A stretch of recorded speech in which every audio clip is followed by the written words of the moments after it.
பச்சை புடவைக்காரியாய் உன் தாய் மீனாட்சி நான் இன்று வந்திருக்கிறேன். என்னிடம் நீ வெகு நாட்களாக கேட்டுக்கொண்டு இருக்கிறாயல்லவா? அந்த குழந்தை பாக்கியத்தை நான் உனக்கு கூடிய விரைவில் தருகிறேன். என் மீது நம்பிக்கை மட்டும் வை. கூடிய விரைவில் உன் முகத்தில் நான் சந்தோஷத்தை காணப்போகிறேன். உனக்காக நான் இருக்கிறேன். அப்படி இருக்கும்போது ஏன் இத்தனை கலக்கம் உனக்கு? உன் மனதை புரிந்து கொள்ளும் சக்தி படைத்தவன் நான் மட்டுமே. எத்தனை விஷயங்களை அதற்குள் புதைத்து கொண்டு நானும் சந்தோஷமாக இருக்கிறேன் என்று வெளியில் சிரித்த முகத்தோடு காட்சி கொடுக்க எவ்வளவு பிரயத்தனம் செய்கிறாய் என்பதை நான் மட்டுமே அறிவேன். என்னிடம் வந்து உட்கார். உன் மனக்குமுறல்களையெல்லாம் என்னிடம் மட்டுமே கொட்டு. நான் சொல்வது புரிகிறதல்லவா? உன் அன்னை, உன் தந்தையான என்னிடம் மட்டுமே கொட்டு. உன் தாய் தந்தையாக நான் இருக்கும்போது நீ இப்படி சோர்ந்து போகக்கூடாது. உன்னை என் இதயத்தில் வைத்து பாதுகாத்து கொண்டிருக்கிறேன். உன் ஒவ்வொரு வார்த்தையின் பொருளையும் என்னால் மட்டுமே புரிந்து கொள்ள முடியும். ஏனென்றால் நான் உன் தாய். தாயை தவிர தன் குழந்தையின் அசைவை யாராலும் உணர்ந்து கொள்ள முடியாது. எப்போதும் போல என் நாமத்தை உச்சரித்து கொண்டு நீ நிம்மதியாக இரு என் குழந்தையே. நான் இருக்கிறேன் உனக்கு. என் வார்த்தைகளின் மீது நீ நம்பிக்கை வை.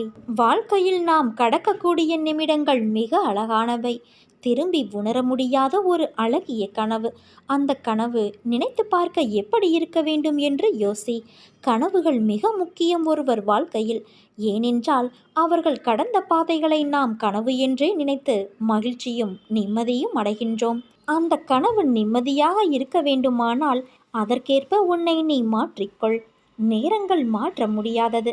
ஆனால் கசந்து போன நேரத்தை யோசிப்பதால் நிகழ்கால நேரங்களின் கனவுகளும் கசந்து போகும். அதனால் வாழ்க்கையில் கனவு சூரியனின் உதயத்தின் போது எழுந்த வெளிச்சமாய் உன்னிடத்தில் இருக்கட்டும். அந்த வெளிச்சத்தின் கதவுகளை நான் உனக்காகவும் உன் குடும்பத்தினருக்கும் திறந்து வைத்துள்ளேன். வாழ்க்கையில் உள்ள என் பிள்ளையான உன் அனைத்து பொறுப்புகளும் என் பொறுப்புகள். நீ தைரியமாக இரு. பயப்படாதே. உன் வாழ்க்கை நல்லபடியாக நேர்கோட்டில் என் கண் பார்வையில்தான் உள்ளது.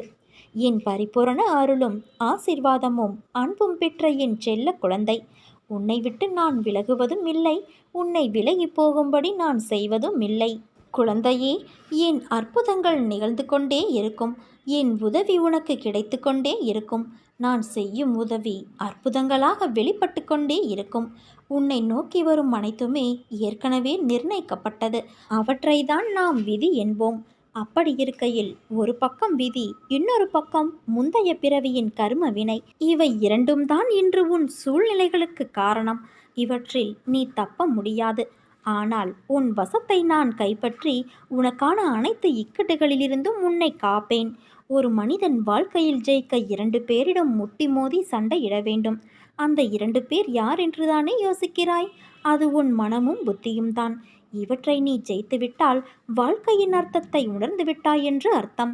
உனக்கான வெற்றி காலம் ஆரம்பித்து விட்டது குழந்தையே. என் உயிரான குழந்தைக்கு நான் என்றும் துணை நின்று அரவணைப்பேன்.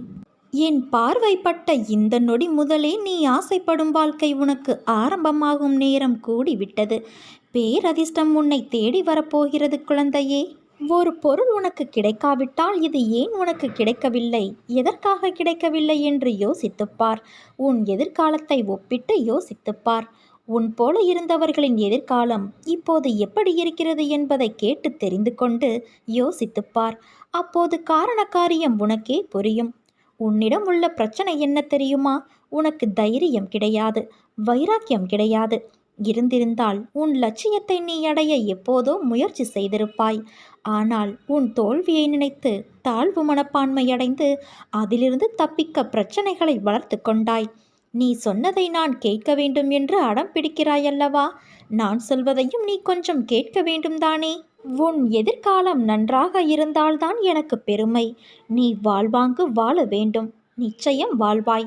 என் மனம் உனக்கு புரியும் என்று நான் நினைக்கின்றேன். என்னுடைய மனதை போட்டு குழப்பும் பிரச்சனை விரைவில் சரியாகிவிடும் என்று மட்டும் ஆழமாக மனதில் சொல்லிவிட்டு வேலையை பார். விரைவில் அதிசயம் நடக்கும்.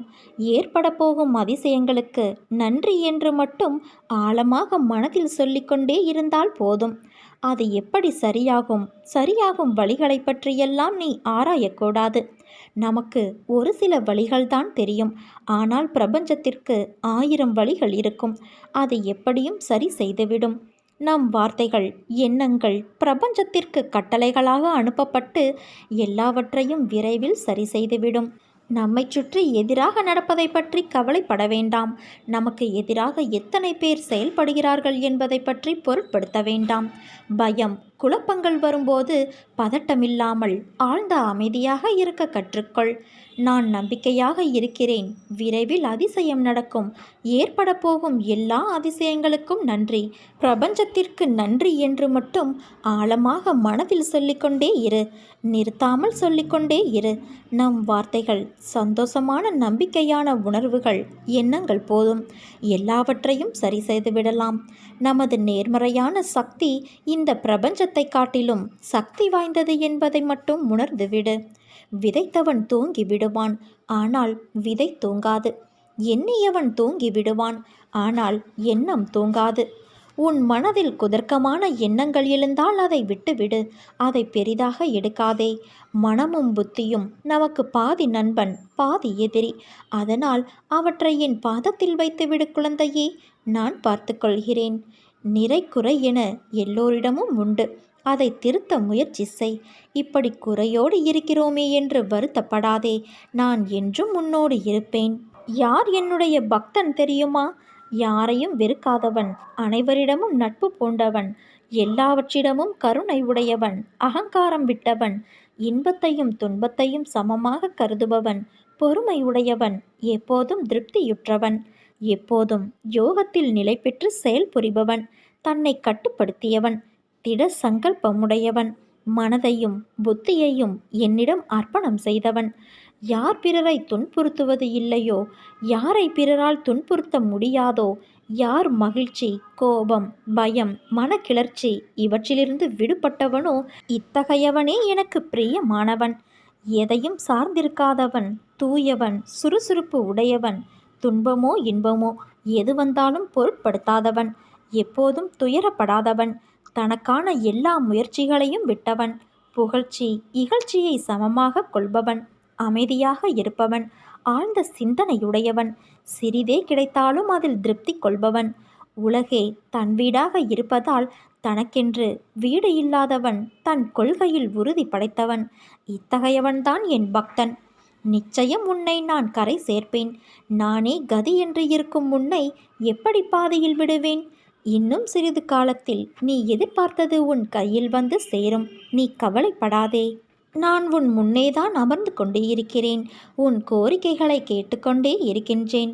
ஆனால் நீயோ, அப்பா எனக்கு நிம்மதியில்லை, சரியாக சாப்பிட முடியவில்லை, கழுத்தை நெரிக்கும் கடன்கள் எனக்கு நிறைய இருக்கிறது, எனக்கு நிறைய பணம் வேண்டும், நீங்கள்தான் கிடைக்க வழி செய்ய வேண்டும், சொல்லுங்கள் என்று கூறுகிறாய். இதுதானே உன் கோரிக்கை? உனக்கு செய்யாமல் வேறு யாருக்கு நான் செய்ய போகிறேன்? ஆனால் வருவதற்கு முன்பு உனக்குள் இருக்கும் அகங்காரங்கள், அகந்தைகள், மமதைகள், ஆசைகள் இவை அனைத்தையும் தீ வைத்து எரித்து விட்டு வா.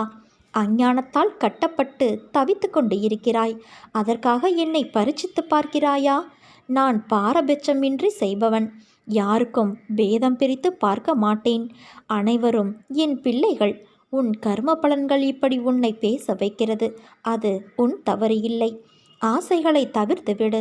உன்னை தேடி அனைத்தும் வந்து நிற்கும். நம்பிக்கை வேண்டும். தைரியமாக எப்படி வாங்க முற்படுகிறாயோ அதை அடைப்பதற்கும் நான் வழி செய்வேன்.